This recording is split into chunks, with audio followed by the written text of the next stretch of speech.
So which of the following, if true, most helps to explain the change in credit repayment reported? What's the change? The change is that the bank's working capital the banks who provide working capital to the furniture retailers report that in the first year of the downturn, the proportion of credit they provided to the retailers that was repaid on time dropped sharply, while in the second year it returned to normal levels. So we need to explain why in the first year credit was not repaid on time, but in the second year it returned to normal.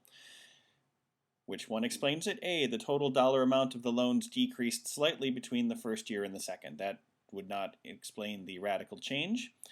New restrictions on the banking industry instituted since the economic downturn began have limited the number of loans banks can make to troubled borrowers. Limiting the number of loans would not actually change the repayment rate. It could be the same on any number of loans, or change on any number of loans. The largest furniture chain in Crescent City slashed prices in the second year in order to stimulate sales.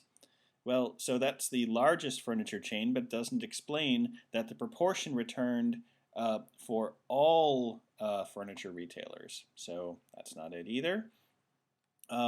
D, almost all of the most financially troubled furniture sailors went out of business at the end of the first year of the economic downturn. So in the first year, credit repayment dropped sharply, while in the second year it returned to normal levels.